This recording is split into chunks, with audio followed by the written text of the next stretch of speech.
Өнөөдөр нийслэлийн иргэдийн төлөөлөгчдийн хурлын ээлжид бус 12 дугаар хурал хуралдаж хотын даргаыг сонгох асуудлыг хэлэлцлээ.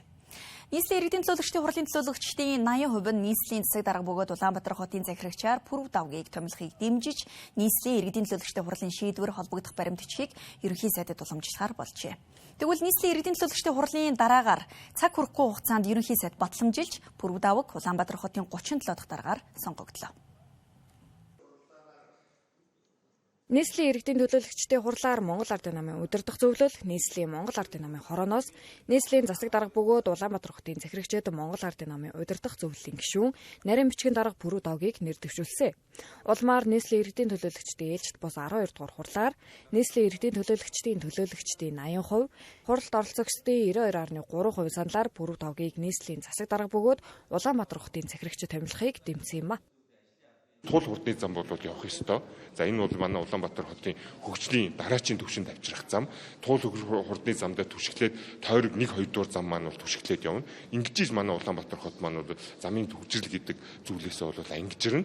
За тэгэхээр туул хурдны зам бол шинэ хотын дарга нэр дэвшиж байгаа пүрэв давгуудаа байр суурийг ингээд сонсоход бол бид нэр энэ туул хурдны зам дээр зургийн өөрчлөлтийг оруулна. Илүү байгаль орчинд ээлтэй трасс дээр нь өөрчлөлт оруулж цааш нь бол ингээд иргэдээсээ саналыг авч энэ төслийг бол цааш нь явуулъя гэсэн байр суурийг бол баримталж байгаа. Тэгэхээр өөрийнх нь намаас оруулж ирсэн хүнийг мэдээж олонхороо конопо дараад болгох баха. Гэхдээ эн чинь 2 хүрэхгүй жилийн хугацаа үлдсэн биш үү? Монгол Ардын нам 24 оны орон нутгийн сонгуульд хотын дарга Нямбатар гээл тэгээд бид нар 20 минутын хот гэдэг том концепт дэвшүүлэл явсан. Өнөөдөр 20 минутын хот концепц нь хэдэн өвтө явж байгааг та бүхэн өөрсдөө мэдж байгаа шүү дээ.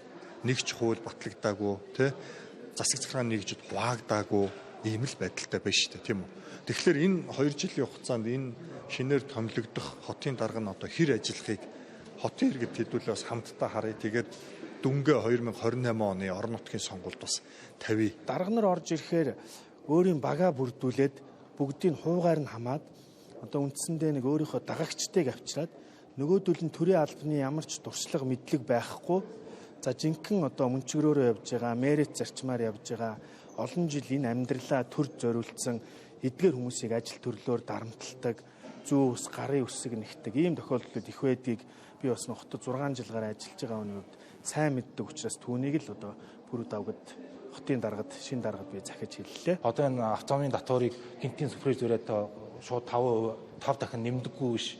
Иргэдтэйгээ зөвшөөрчдөг, ойлгодог, хүн ёсоор ханддаг чөлөөт эдийн засгийг мэдрэмжтэй байгаасаа гэж харж байна. Мэдээж тодорхой асуудлууд, зарчмын байр суурь илэрхийлнэ. Зөв асуудал орж ирэх юм бол хоёр гараа өрөө дэмжинэ. Буруу асуудал байх юм бол иргэд олон нийтэд мэдээлэл өгөөд хяналтаа тавиад ажилланаа. Сүхбаатар талбай дээр бид нар нэг л асар бариад байдаг. Хоол хийж зараалаад байдаг. Өдөр хоолыг худалдаж авах иргэдийн тоо чадвар чансаатай иргэдийн тоо өдөр иртсэн буурч байна. Тэр үед бид нар дахиад энэ ажлуудыг хийсээр байх юм. Дахиад боржуураа солисоор л байх юм. Дахиад зүгээр байгаа явган замуудыг бид нар зардал гаргахгүйгээр энийг сольж байгаа маа гэж худлаа хэлж иргэдэг хуурсаар байх юм. Үгүй шүү дээ. Харин бодиттой бид нар иргэдийнхээ орлогыг нэмэгдүүлэх чиглэлээр ажиллах ёстой. За удахгүй төсвийн додтол орж ирнэ. Тийм учраас төсвийн додтол дээр энэ төсөл хөтөлбөрүүдийг оруулж ирэх ёстой шүү гэдэг нэгдүгээр онцгой анхаарч ажиллах ёстой. Тэгвэл нийслэлийн засаг дарга бөгөөд Улаанбаатар хотын захирагчид нэр дэвшигч пүрэв давг нь хотын дарга болвол хамгийн ихэнд зам, бетон, цементээс илүү эргэлдэлгүй чиглэсэн ногоон байгууламж бүтээн байгуулах ажлыг хэрэгжүүлнэ гэдгээ мэдгдсэн юм а. Мөн өмнөх хотын даргыг эхлүүлсэн мега төслүүдэд шалгалт явуулж нийслэлийн ажилд эрэм дараа гарган шат дараалтад явуулах байна. Түүнчлэн туулын урдны зам зэрэг маргаан дагуулсан төслүүдэд иргэдийн дэмжлэгийг авсан цагт хэрэгжүүлнэ гэдгээ хэллээ. Одоо иргэдийн хүлээлттэй байгаа, эргэлзээтэй байгаа маш олон асуудлууд байна шүү дээ. Энэ мега төслүүдийг яах юм бэ? Туулын хурдны зам яах юм бэ?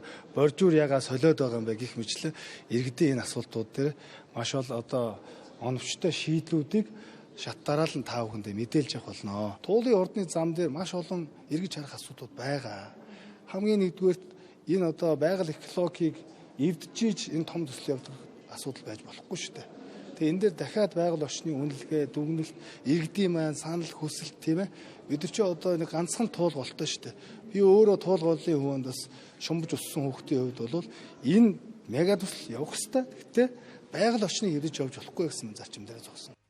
Мөн дайны нөхцөл байдал болон нийслэлийн бүтээн байгуулалтыг үргэлжлүүлэхийн тулд нийслэлийн төсөвт ирэх 6 сар тодтогдол хийнэ гэдгээ хэлсэн юм а. Тэгвэл нийслэлийн иргэдийн төлөөлөгчдийн хурлын дараагаар цаг хүрэхгүй хугацаанд ерөнхий сайд дараагийн хотын даргад нэр дэвшээд буй Пүрэв давгийг батламжилж засгийн газрын хэрэг эрхлэх газрын тэргүүнд дарга Баццэг тамга тэмдгийг нь гардуул өгснөөр Улаанбаатар хотын 37 дахь даргаар томилогдож байна.